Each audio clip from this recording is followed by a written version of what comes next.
see the size of Undertaker look. Who is this guy? Oh! Oh! God, he just pulled a turnbuckle up. Uh-oh. This could be the beginning of the end. John Cena. Ali, the nonchalant cover. A count of two. The Great Khali. Sa mundo ng professional wrestling, nakakita na tayo ng iba't ibang uri ng mga halimaw. Mga dambuhalang tila itinadhana para manakot at manalasa. Pero wala nang hihigit pa sa sindak na dinala ng lalaking ito noong 2006. Dahil sa kanyang 7 talampakan at 1 pulgadang taas, na mahigit 300 bigat, hindi inakala ng marami na ang tinaguriang The Great Khali ay may bitbit palang isang madilim na sikreto sa likod ng kanyang higanteng pangangatawan. Isang kapansanan na sa halip na maging mitya ng kanyang pagbagsak, ay ginamit niyang pinakamalakas na sandata para iangat ang dangal ng ating mga inson sa India. Yan ang babalikan natin ngayon dito sa Beyond the Game. Ang journey ng tinaguriang The Great Khali, isang kwentong ipinaglihi sa pagsisikap, pinausbong ng kakaibang kondisyon, at pinatunayan na ang tunay na idolo ay hindi nasusukat sa laki ng muscle, kundi sa laki ng puso upang tumulong sa iba.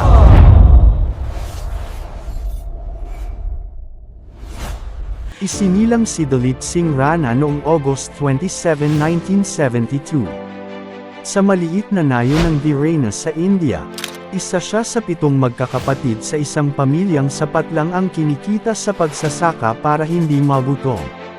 Pero habang lumalaki si Dalip, napansin ng lahat na hindi siya ordinaryong bata. Sa edad na 12, mas matangkad na siya sa mga matatanda sa kanilang baryo.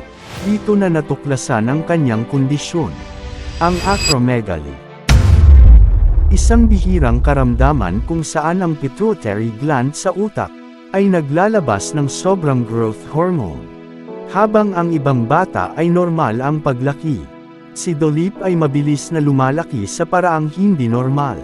Ang kanyang mga buto at panga ay lumaki ng husto, na nagdulot ng matinding pressure sa kanyang buong pagkatao. Para sa iba, mukhang biyaya ang pagiging matangkad. Pero para kay Dalip, ito ay naging isang mabigat na pasanin. Dahil sa kanyang laki, kailangan niyang kumain ng triple sa ordinaryong tao. Pero dahil sa hirap wala silang pambili. Kaya napilitan siyang huminto sa pag-aaral at magbanat ng buto bilang construction worker. Nagbubuhat ng mabibigat na bato sa ilalim ng matinding sikat ng araw. Para lang may maisaing ang pamilya. Taong 1993, isang pangyayari ang tuluyang nagbabago sa kanyang kapalaran. Habang nagtatrabaho sa kalsada, napansin siya ni Mahal Singh Bular, ang dating Director General ng Punjab Police. Namangha ang opisyal hindi lang sa kanyang laki, kundi sa asim at sipag ng batang construction worker. Kaya inalok siya ng trabaho sa kapulisan, kung saan nabigyan siya ng pagkakataong mag-gym at hubugin ang kanyang katawan. Dito nanalo siya bilang Mr. India noong 1997 at 1998. Pero alam ni Dalip, na may mas malaki pang entablado na naghihintay sa kanya. Sabi ko noon, sayang lang ang oras ko sa TV. Pag-eensayo, pagkain at tulog. Yan lang ang mundo ko. Pero ang hindi ko alam, isang screen lang pala ang magbabago sa tadhana ko. Nung bumili ako ng TV, tumambad sa akin ang WWF. Akala ko nung una, isa lang itong napakagandang pelikula. Pero habang pinapanood ko ang mga higanteng yun, may apoy na nag-alab sa loob ko. Sabi ko sa sarili ko, hindi lang ito basta palabas. Ito ang misyon ko. Ito ang itinadhana para sa akin. Pero alam ko hindi sapat na malaki lang ako. Kung gusto kong maging wrestler, kailangan kong maging pinakamalakas. Mula noon, bawat buhat ko ng bakal at bawat patak ng pawis ay may isang layunin. Ang makatuntong sa ring at patunayan sa mundo, na ang isang construction worker mula sa Punjab, ay kayang pabagsakin ang pinakamalalaking pangalan sa Amerika. Sa tulong ng kanyang mga kaibigan, lumipad siya patungong Amerika noong 2000. Bitbit ang pangarap na makaahon sa hirap at maging professional wrestler, kahit hindi marunong mag-Ingles at walang kakilala. Sa ilalim ng pangalang Giant Singh, sinimulan niya ang kanyang karera sa All Pro Wrestling. Pero bago ang kasikatan, isang madilim na trahedya ang halos tumapos sa kanyang pangarap. Noong May 2001, sa isang training session, isang trainee na si Brian Ong ang pumanaw, matapos ang isang botched flapjack maneuver mula kay Singh. Bagamat napatunayang kapabayaan ng kumpanya ang dahilan, markado ng lungkot ang simula ng kanyang karera, at napatunayan ng korte na ang kapabayaan ng APW ang naging dahilan ng kamatayan ni Ong. Kaya pinagbayad ang promosyon ng mahigit $1.3 million bilang danyos.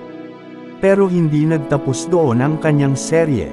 Matapos makipagsabayan sa Japan kasama ang Club 7 Tag Team, kung saan niyanig nila ang Tokyo Dome sa bigat na 805 pounds. Dahil gaya ng lahat ng mga higanti, hindi sila laging panalo. Noong August 2002, matapos ang kanilang pag-aaway, tinalo ni Silva si Singh sa isang top-atang single match sa Nippon Budokan.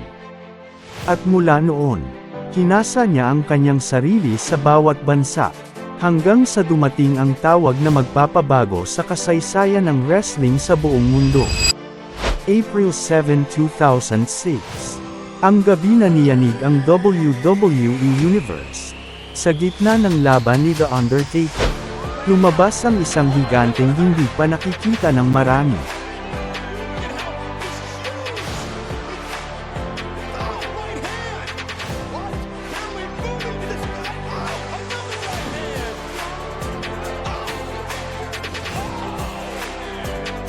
At sa isang iglap, tinalo niya ang Deadman. At doon isinilang ang pangalang The Great Kali, hango sa Hindu goddess na si Kali. Isang taon matapos ang kanyang debut noong July 2007, narating niya ang rurok ng kanyang career nang manalo siya sa isang 20-man battle royal.